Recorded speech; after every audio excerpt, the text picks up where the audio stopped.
अरे सब जगह टेररिस्ट अटैक हो रहा है रे, तू निकल अभी के अभी। मार दिया सीएससी में सबको। यहाँ पे तो ज्यादा कर 20 प्रेग्नेंट लेडीज है, या नहीं आएंगे ना। जल्दी चलो जल्दी चलो। अभिनेत्री आणि खासदार कंगना राणावत यांचा आगामी चित्रपट भारत भाग्यविधाता सध्या चांगलाच चर्चेत आहे। हा चित्रपट 26/11 मुंबई दहशतवादी हल्ल्यादरम्यान कामा रुग्णालयामध्ये घडलेल्या सत्य घटनांवर आधारित आहे। या चित्रपटात कंगना एका धाडसी नर्सची भूमिका साकारत असून नर्सच्या शौर्याची आणि समर्पणाची प्रेरणादायी कथा प्रेक्षकांसमोर मांडली जाणार आहे। नुकताच या चित्रपटाचा ट्रेलर प्रदर्शित करण्यात आला। कंगना रनौत यांनी चित्रपटाबाबत अनेक महत्त्वाच्या गोष्टींचा खुलासा केलाय। ये कहानी मेरे पास जो है वो मुकेश छाबड़ा जी के थ्रू आई और फिर मैंने एक्चुअली उन्होंने इतना इंसिस्ट किया। यूजुअली जैसा वो लोग मतलब जिस तरह से पूरा सेटअप था, पूरी तरह से स्क्रिप्ट लिखी भी नहीं गई थी। हम लोग ऐसा प्रेफर नहीं करते हैं कि कोई इतना कच्चा प्रोजेक्ट हमारे पास आए। उसमें अगर इमोशनली इन्वेस्ट हो जाते हैं तो फिर बहुत मतलब बिखर अजीब सी चीज़ें हो जाती हैं, तो फिर मैं अवॉइड ही करती हूँ। पर उन्होंने कहा नहीं आप सुनिए, तो फिर मैंने सुना।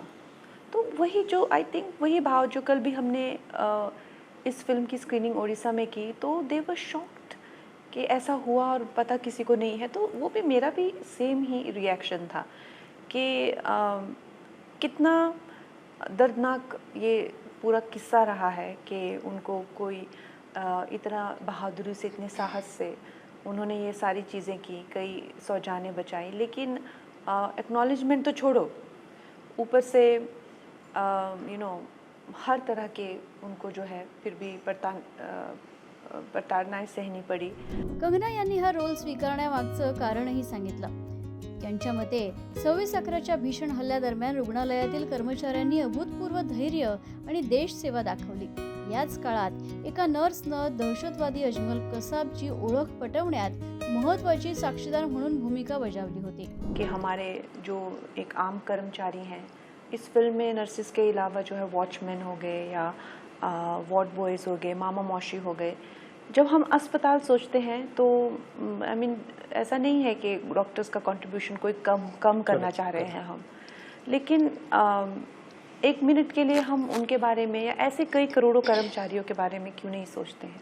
शायद अगर मैं एक एमपी नहीं होती या इस भावना से नहीं जुड़ी होती तो मेरे मन में शायद नहीं आता क्योंकि मैं तो झांसी की रानी हूँ, मैं तो धाकड़ करती हूँ, मैं तो सुपर हीरो हूँ, मैं क्यों एक ऐसा इंसान बनूँ जो कि अपनी लिमिटेशन से उठकर जो है ऊपर आके वास्तविक तरीके से जो है एक वास्तविक, बहुत ही वास्तविक कैरेक्टर बच्चे की माँ हूँ। तो इस तरह के कई भाव मुझ में आते, लेकिन क्योंकि मैं अब अलग एक दुनिया में हूँ और उस दिन ब दिन जो मैं देखती हूँ, तो इससे एक मुझ में एक अलग जो एक मैच्योरिटी कह लीजिए या एक अवेयरनेस कह लीजिए वो आई है। तो बहुत मेरा मन हुआ कि जो प्रधानमंत्री जी की भारत भाग्य विधाता योजना है उसको लेकर ये एक अच्छा रहेगा। चित्रपट आणि आपल्या भूमिकेबाबत बोलताना कंगना यांनी अनेक महत्त्वाचे खुलासे केले। नर्सच्या वेशभूषेबाबत बोलताना त्यांनी सांगितलं की सध्याचे नर्सचे युनिफॉर्म खूपच ब्रिटिश शैलीचे वाटतात आणि त्याला भारतीय स्वरूप देण्याची गरज आहे। मुझे तो आप वाकई में अगर पूछें तो मुझे लगता है कि जो ब्रिटिश के टाइम का नर्सेस का जो ड्रेस कोड था वो आज भी चलता आ रहा है। जो हमारी नर्सेज हो गई, जैसे डॉक्टर्स हैं, वो अपनी मर्ज़ी से पहन सकते हैं जो उनको पहनना है, उनको एक कोट मिलता है। लेकिन जो हमारी नर्सेज हैं उनको वो टिपिकल सर्दी भी, गर्मी भी और एक तरह से उसमें एक जिसे कहूँगी कि एक फॉरेन लुक वो जो है वो बहुत ज़्यादा है। मुझे एक्सपीरियंस हुआ, मेरा बहुत ही पर्सनल ओपिनियन है, लेकिन हमने इस फिल्म में जो है वो यूनिफॉर्म को लेके बहुत इंटेग्रिटी और डिग्निटी से काम किया है। उसका शेप और साइज़ मैटर नहीं करता है, आपकी यूनिफॉर्म जो है आपका वो कर्तव्य है। लेकिन हैविंग सेड दैट, मुझे पर्सनली ऐसा लगा कि बहुत ब्रिट है, बहुत ब्रिटिश लुक है, हद से ज़्यादा। जो ऊपर जो एक पिन लगा के कैप लगाना, वो बेल्ट लगाना, वो यूएस नेवी का भी थोड़ा इन्फ्लुएंस है। जो वॉर्स में, वो वर्ल्ड वॉर 1-2 में जिस तरह से वो शायद एक बन के आया है वो, लेकिन वो अब उस तरह के स्टक हो गया है।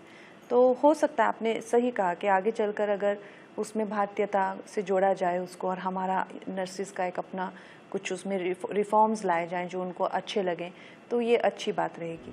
भारत भाग्य विधाता ही 26/11 हल्ल्यादरम्यान घडलेल्या शौर्याची एक कहाणी आहे. गोळीबार आणि गोंधळाच्या वातावरणातही नर्सनी आपलं कर्तव्य निभावत अनेकांचे प्राण वाचवले. एवढंच नाही तर त्या काळात त्यांनी तब्बल 20 बाळांच्या जन्मासाठी ही मदत केली होती, असं कंगना यांनी सांगितलं. हम दिन ब दिन देखते हैं, जैसे मैं हमेशा कहती हूँ कि अगर आपको कुछ हुआ हो तो आपकी फैमिली आपको अबैंडन कर देगी, लेकिन वो जो चाहे कोविड के टाइम भी हमने देखा हो, वो कोट पहन के निकल गए थे, चाहे डॉक्टर्स हों, चाहे वो पीछे नहीं हटते हैं. चाहे आप टीबी के मरीज हों, चाहे आप कोई भी कॉन्टेजियस आपको बीमारी हो, क्या कभी किसी हॉस्पिटल ने आपको डिनाई किया है? नहीं कर सकते. क्या कभी किसी डॉक्टर ने आपको ट्रीट करने से मना किया है? ये जो कभी किसी नर्स या मामा मौसी ने आपके सेवा करने से, आपके कमरे में जाने से मना किया है? चाहे आपको कोई भी बीमारी हो जाए, कितनी भी कॉन्टेजियस क्यों ना हो, सब लोग आपके साथ खड़े रहते. यही भाव मुझे सबसे ज़्यादा हैरान हुई मैं इस चीज़ को करके, कि हम ये चीज़ को जो है कभी तवज्जो इतना देते नहीं है, लेकिन बाहर गोलियां चल रही है, बारूद गिर रहे हैं. वो लेडीज़ ने 20 डिलीवरीज की, और ऊपर से नीचे से ऊपर जाके भाग के चीज़ें की. तो क्या वो जज्बा होगा, और क्या वो उनमें मानवता का जो है और कर्म के प्रति, ड्यूटी के प्रति उनकी जो एक निष्ठा होगी, वो भाव मुझे सबसे ज़्यादा छुआ. एकूणच कर्तव्य, धैर्य आणि मानवतेची प्रेरणादायी कहाणी सांगणारा भारत भाग्य विधाता येत्या 12 जून रोजी प्रेक्षकांच्या भेटीला येणार असून तो एक भावनिक आणि हृदयस्पर्शी अनुभव ठरणार आहे. ब्युरो रिपोर्ट, मुंबई समाचार मराठी.